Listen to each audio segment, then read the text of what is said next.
Hello everyone, I am very glad that you're joining this story. Subscribe, like, and comment. Enjoy the story, smile more often. Growing up, I knew I wasn't the favorite. Heck, I wasn't even wanted. My parents didn't sugarcoat it either. They let me know, in subtle and not so subtle ways, that I was a mistake. Tyler, we weren't even planning to have another kid.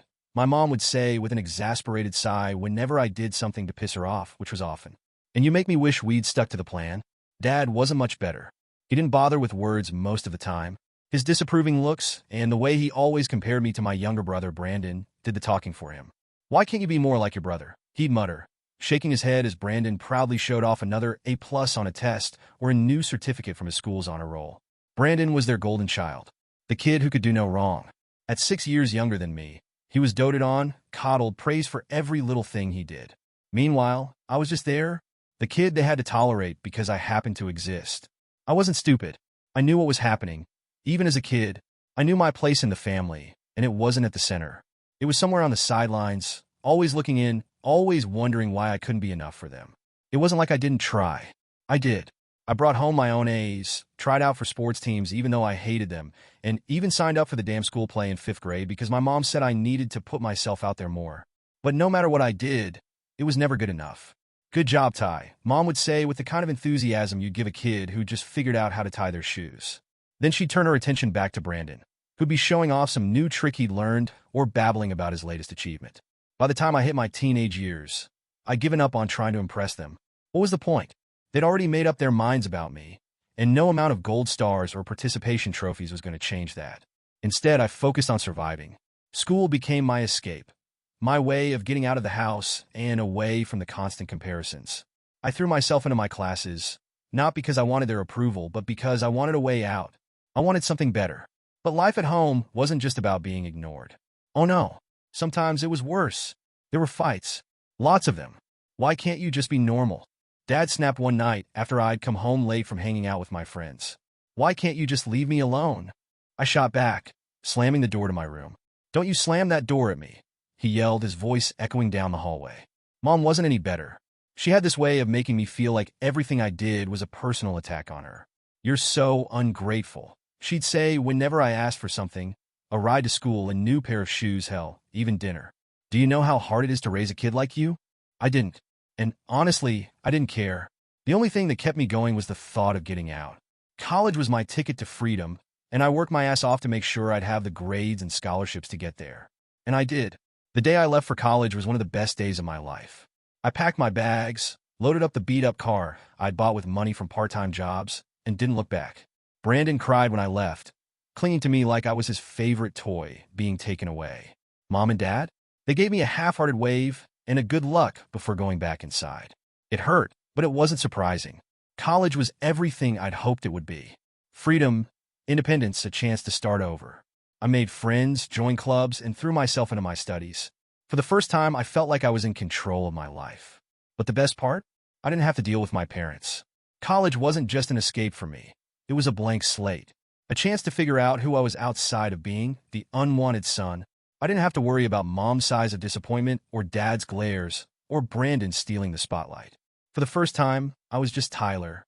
I majored in business, mostly because it felt practical. But the truth was, I didn't know what the hell I wanted to do. All I knew was that I wasn't going back to that house. I wasn't going to end up like my parents, scraping by and taking out their frustrations on their kids. I worked hard in school, not just on my grades, but on myself. I took every opportunity that came my way. Internships, part-time jobs, even those unpaid gigs that everyone complains about. I didn't care if I had to live off ramen noodles and cheap beer. I was hungry, and not just literally. By the time I graduated, I'd built a solid resume and a decent network. I wasn't some wide-eyed kid walking into the real world with no clue what was coming. I had a plan. The first few years after college were a grind. I worked for a marketing firm in the city, pulling long hours and barely making rent. It wasn't glamorous, but it was mine.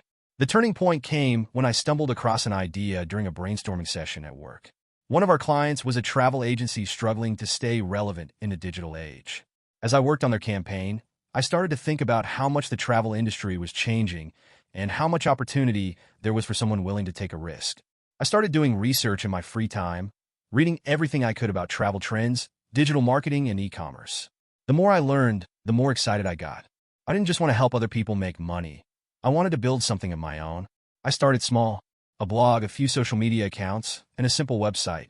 My idea was to create a platform that combined travel planning with personalized recommendations, catering to people who wanted more than just the generic top 10 lists you see everywhere. It took time to get off the ground. I'd work my day job, then come home and spend hours building my site, creating content, and figuring out how to market myself. There were nights I barely slept, running on caffeine and sheer determination. But slowly, it started to pay off. The first big break came when one of my blog posts went viral. Suddenly, traffic to my site exploded, and people started reaching out for advice, bookings, and collaborations. It was overwhelming, but in the best way possible. By the time I was 26, I quit my corporate job and was running my travel business full-time. It wasn't just a hustle anymore, it was a career. Meanwhile, things back home hadn't changed much. Brandon was 14 when I left for college, and by the time I was building my business, he was a full-blown adult, or at least he was supposed to be. From what I'd heard through the grapevine, he'd flunked out of community college twice and was still living at home, mooching off mom and dad. Brandon's just figuring things out, Mom said during one of her rare phone calls. Yes, sure, I muttered under my breath. The calls were few and far between, and when they did happen, they were usually about Brandon. Your brother's having a hard time, Dad would say, his tone practically dripping with guilt. Maybe he needs to learn how to handle things himself. I'd reply. That always went over well. I didn't hear from them much otherwise. They didn't ask about my business or my life. They didn't care that I was traveling the world, meeting new people, and building something from the ground up. And honestly, I was fine with that. By the time I hit my late 20s, my travel business was thriving. What had started as a scrappy little blog had grown into a full-fledged operation. I had a team of freelancers helping me with content, partnerships with hotels and airlines, and a steady stream of clients who trusted me to plan their dream vacations. And I wasn't just sitting behind a desk. I was out there living it. I traveled to Bali, Tokyo, the Amalfi Coast, places I used to only dream about while scrolling through Instagram back in my dorm room. My days were spent exploring new cities, meeting fascinating people, and snapping photos for my website and social media accounts. My nights? Well, let's just say I didn't have trouble finding ways to unwind. Every now and then, I'd think about my parents and Brandon. Not because I missed them, but because I wondered if they ever thought about me. Did they know what I was doing? Did they care? I never got the sense they did. The occasional text from mom or dad was always generic, like a message you'd send to an old coworker you barely remembered. Hope you're doing well. Your brother says hi. Don't forget to call sometimes. Call for what? To hear about Brandon's latest screw-up or how hard life was for them because of him. No thanks. The truth was I didn't have room for them in my life anymore. Not after years of being ignored, dismissed, and treated like I was nothing more than a burden. Still, there were moments when the past crept up on me. Like the time I was at a rooftop bar in New York, celebrating the launch of a new feature on my website, and I saw a family sitting at a nearby table.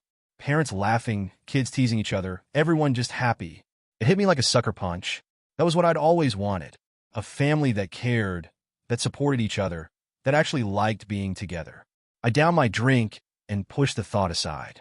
Things with Brandon hadn't changed, not from what I heard through the grapevine, anyway. He was 20 now and still living at home, still figuring things out, as Mom liked to put it. He'd picked up a few part-time jobs over the years, but nothing stuck. He quit because the hours were too long, the boss was too mean, or the job was beneath him. And my parents? They ate it up. He just needs time, Mom said during one of her rare phone calls. Not everyone's as lucky as you, Tyler. Lucky. That word made my blood boil. I didn't get lucky, Mom, I said, trying to keep my voice steady. I work for everything I have. Well, not everyone can do what you do, she said dismissively. You should try to understand that. I wanted to scream. Understand? What the hell was there to understand? They'd handed Brandon everything. Love, support, endless chances. And he still couldn't get his act together.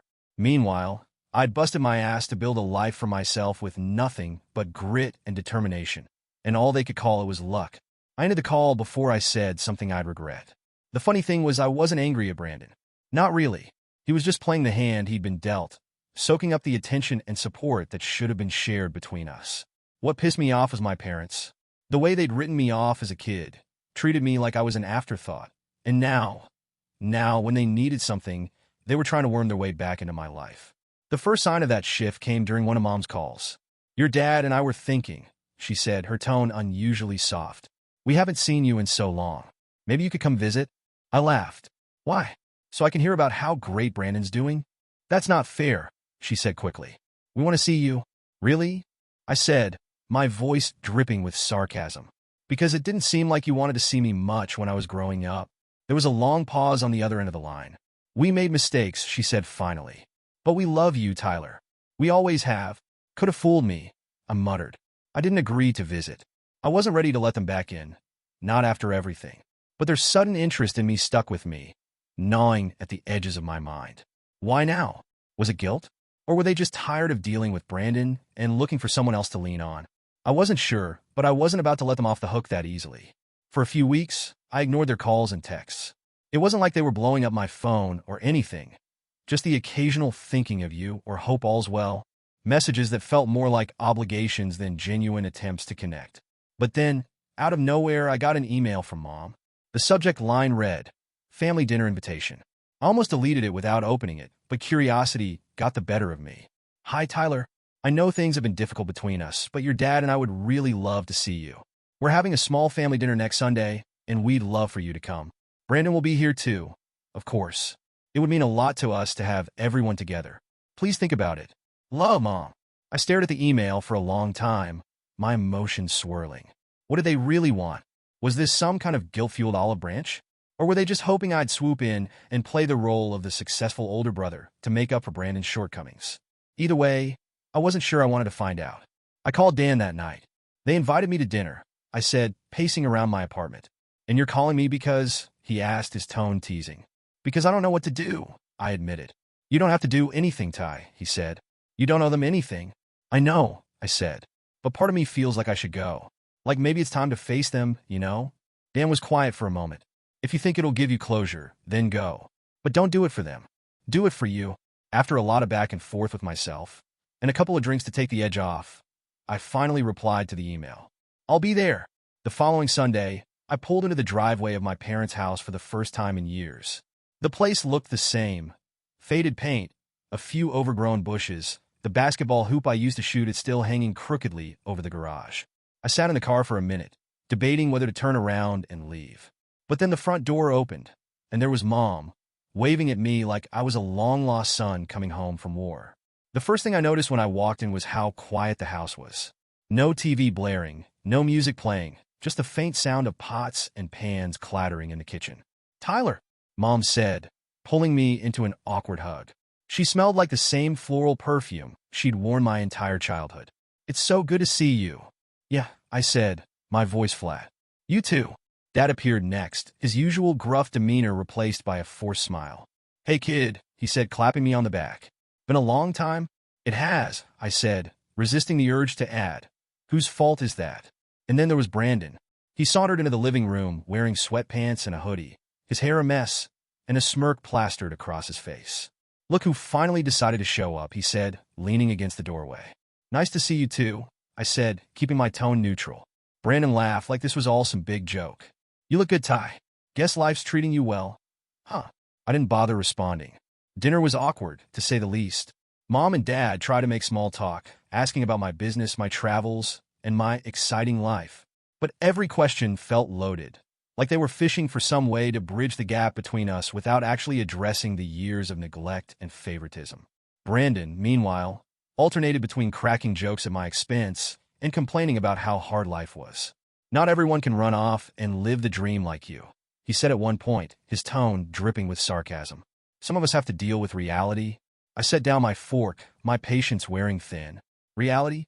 I said, my voice sharp. "Is that what you call sitting on Mom and Dad's couch and playing video games all day?" Brandon's smirk vanished, replaced by a scowl. "Tyler," Mom said quickly, her voice panicked. "Let's not do this." "No, let's," I said, turning to Brandon. "Do you even have a job right now?" He crossed his arms, refusing to answer. "That's what I thought," I said, leaning back in my chair. The rest of the meal was tense, with Mom and Dad tiptoeing around the conversation and Brandon sulking in silence. When dinner was finally over, Mom pulled me aside as I was getting ready to leave. "I know tonight didn't go how you wanted," she said, her voice soft. "How I wanted?" I said, raising an eyebrow. "Mom, I didn't even want to be here." She flinched, but I didn't care. "We've made mistakes," she said, her eyes pleading. "But we're trying, Tyler. Can't you see that?" Yeah, I said, my voice cold. You're trying now, when it's convenient for you. Where was this effort when I was growing up? When I needed you? She didn't have an answer. As I drove away that night, I couldn't shake the feeling that this was exactly why I'd stayed away for so long. They hadn't changed, not really. They just wanted to smooth things over enough to feel better about themselves. And as far as I was concerned, that wasn't my problem anymore. The drive back to my apartment after that disastrous dinner felt heavier than I expected. I had gone in knowing what I'd find. Empty apologies, awkward small talk, and Brandon's smug attitude, but somehow it still stung. Not because I cared what they thought anymore, but because the gap between us felt permanent. When I got home, I threw my keys on the counter, cracked open a beer, and sank onto the couch. I wanted to forget the night, but my mind wouldn't let it go. Brandon's words replayed in my head like a bad song I couldn't turn off. Not everyone can run off and live the dream like you. Run off? The nerve of him. He had no idea what it had taken to get where I was. The long nights, the setbacks, the moments when it felt like the whole world was against me. But of course, he wouldn't understand. He'd had everything handed to him. It wasn't just Brandon, though. It was Mom and Dad. Acting like their sudden interest in my life was enough to erase the years of neglect. They wanted me to forget the times they'd put Brandon first, the times they'd treated me like I was less than. But I couldn't. The next day, Dan came over bringing beer and the kind of sarcastic humor that always managed to lift my mood. So, he said, cracking open a bottle, "How was the big family reunion?" I laughed bitterly. "Exactly what you'd expect. Brandon's still riding that free ride?" he asked, raising an eyebrow. "Yup, and Mom and Dad are still acting like I should give him a medal for it." Dan shook his head. "Man, you're better than me. I wouldn't have even shown up."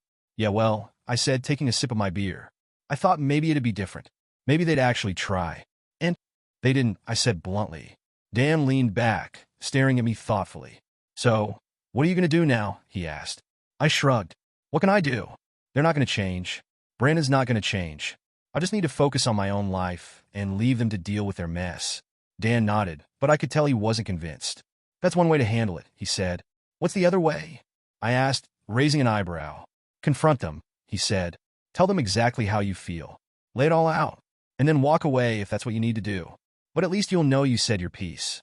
His words stuck with me long after he left. Confront them? What was the point?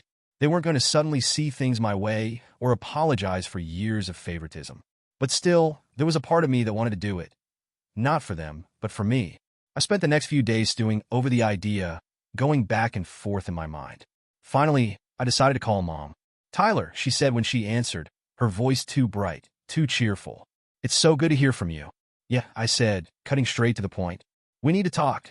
Her tone shifted immediately. "What's wrong?" "I need to say some things," I said, "and I need you to actually listen for once." There was a long pause before she answered. "Okay," she said quietly. For the next hour, I unloaded everything I'd been carrying for years. I told her how it felt to grow up in a house where I was constantly compared to Brandon, constantly reminded that I wasn't good enough. I told her how much it hurt to hear her call me unplanned, and how I'd spent years trying to prove myself to parents who didn't seem to care. I told her how angry it made me to see Brandon coddled and supported while I was left to fend for myself. By the time I was done, my voice was shaking, and I felt like a weight had been lifted off my chest. "Tyler," Mom said, her voice trembling. "I had no idea you felt that way." "Because you never asked," I said bluntly. She started crying, and for a moment, I almost felt bad. Almost. "I'm sorry," she said through her tears. "I'm so sorry, Tyler. We should have done better. I should have done better." "Yeah," I said, my voice cold. "You should have." "I know we can't change the past," she said, her voice breaking. "But we want to fix things. We want to be better parents to you now." Her words sounded genuine, but I wasn't ready to let my guard down. "I need time," I said finally. "I don't know if I can forgive you yet, and I'm not sure I want a relationship right now." "I understand," she said softly. After we hung up, I sat in silence, trying to process everything. Part of me felt lighter, like I'd finally let go of some of the anger that had been weighing me down for years. But another part of me still felt wary, like opening that door, even a crack, might let in more pain than it was worth. Weeks passed after that phone call with Mom. I didn't reach out again, and to her credit, she gave me space. No guilt trips, no pleading texts, just silence. It was what I'd asked for, but it left me unsettled. Dan called one evening, his usual laid-back tone edged with curiosity. "So," he said, drawing the word out, "what's the verdict? Are you cutting them off for good, or giving them a shot. I sighed, leaning back on the couch. I don't know, man. Part of me feels like I should try. They said they're sorry. They want to make things right. And the other part? Feels like it's too little, too late, I said. Where was all this energy when I was a kid?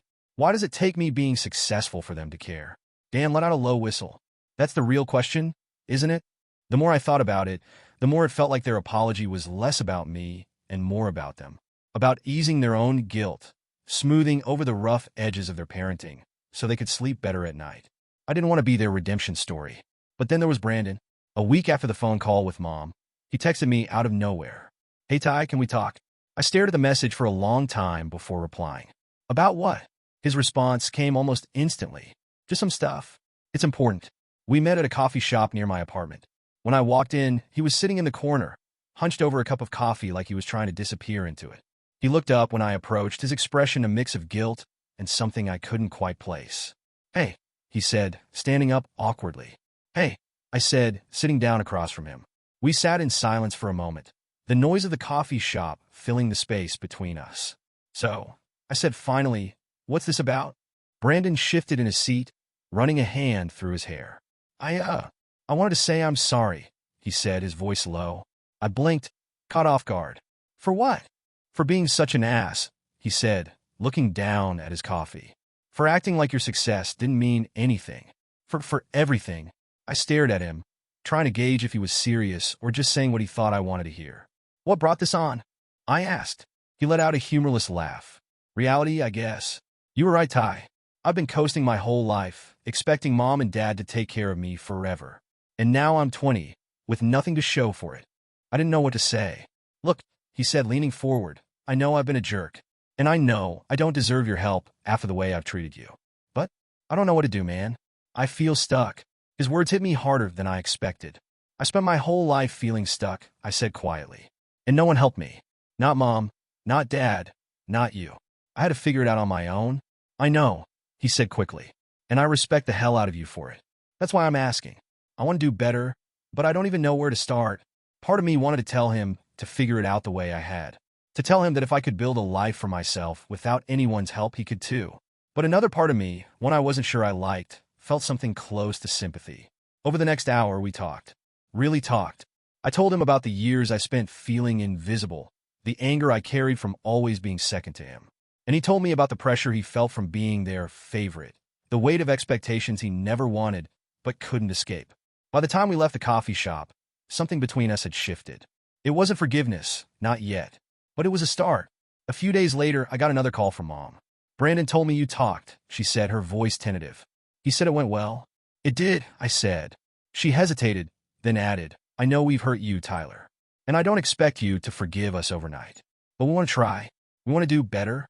I was quiet for a moment, then said, we'll see. I didn't jump back into their lives with open arms.